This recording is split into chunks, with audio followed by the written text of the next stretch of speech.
अस्सलाम वालेकुम students, class 10 physics और हमारा लेक्चर है आज का लेक्चर नंबर 16, जिसमें हमने चैप्टर नंबर 2 जो है वो स्टार्ट किया हुआ है। और चैप्टर नंबर 2 है हमारा साउंड से रिलेटेड। सो हमारा पहला टॉपिक है कैरेक्टरिस्टिक्स ऑफ साउंड। साउंड की क्या कैरेक्टरिस्टिक्स हैं? साउंड की पहली कैरेक्टरिस्टिक्स का नाम है लाउडनेस। सो लाउडनेस क्या होता है? लाउडनेस का अगर इंग्लिश मीनिंग देखें तो लाउडनेस कहते हैं बुलंदी को। मीन्स के साउंड कितना ज़्यादा लाउड है या स्लो है, ये डिटरमाइन करता है साउंड की लाउडनेस को। तो characteristics of sound by which we can distinguish between loud and faint sound.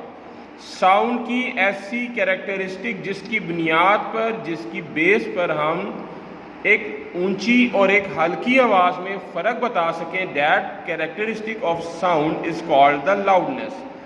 सो इसकी एग्जांपल अगर हम देखें कि जब हम अपने फ्रेंड से बात कर रहे होते हैं तो हमारी आवाज़ जो है वो लाउड नहीं होती बल्कि फेड होती है, मतलब हल्की आवाज़ में बात कर रहे होते हैं। लेकिन जब हम पब्लिकली किसी मीटिंग में होते हैं तो हमें लाउड साउंड से बोलना पड़ता है, ऊंची आवाज़ से बोलना पड़ता है। मीन्स के when we are in a friend company we use the faint sound and when we are in the public then we use the loud sound. तो डिपेंड करता है हमारे पास सिचुएशन क्या है। According to that situation we use the loud और we use the faint sound. तो sound की ऐसी प्रॉपर्टी जिसकी बेस पर हम लाउड और फेंट साउंड में फ़र्क बता सकें, that property is called the loudness. अब स्टूडेंट हमने आगे बात करनी है कि लाउडनेस के फैक्टर्स क्या क्या हैं। कौन सी चीज़ है जो फैक्टर, कौन से ऐसे फैक्टर हैं जो लाउडनेस ऑफ साउंड पे बेस करते हैं। सबसे पहला फैक्टर है एम्पलीट्यूड। स्टूडेंट एम्पलीट्यूड क्या होता है? सो लाउडनेस जो है वो मीन पोजीशन से बॉडी का डिस्टेंस जो है एम्पलीट्यूड कहलाता है। एम्पलीट्यूड क्या है? यहाँ पर देखें, मीन पोजीशन से डिस्प्लेसमेंट कम है, यहाँ पर मीन पोजीशन से उसका डिस्प्लेसमेंट ज़्यादा है। मीन्स के इस केस में एम्पलीट्यूड ज़्यादा है और इस कम है, और इस केस में एम्पलीट्यूड ज़्यादा है। तो लाउडनेस जो है डिपेंड करता है वाइब्रेटिंग बॉडी के एम्पलीट्यूड पर। जितना वाइब्रेटिंग बॉडी का एम्पलीट्यूड ज़्यादा होगा उतनी ही लाउड साउंड प्रोड्यूस होगी, और जितना एम्पलीट्यूड वाइब्रेटिंग बॉडी का कम होगा उतनी ही कम आवाज़ प्रोड्यूस होगी।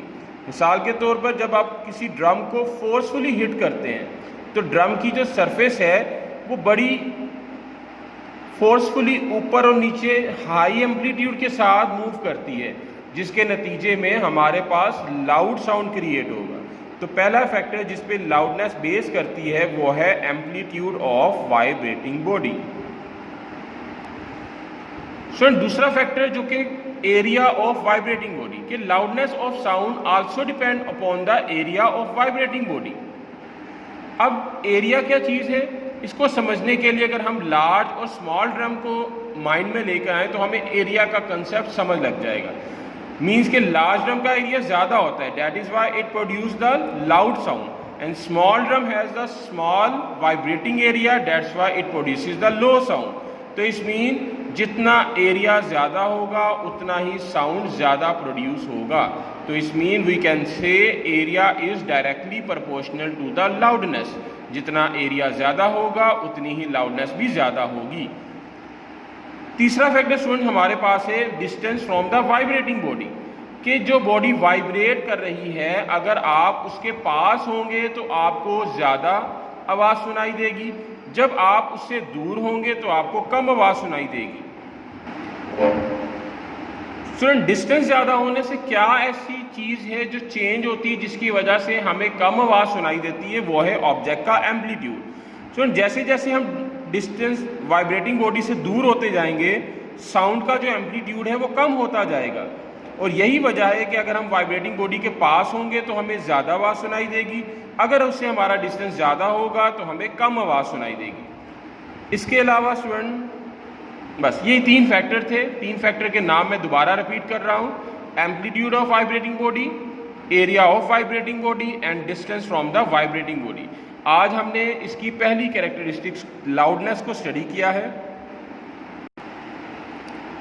सो ये है कैरेक्टरिस्टिक साउंड की लाउडनेस, उसके बाद उसके फैक्टर।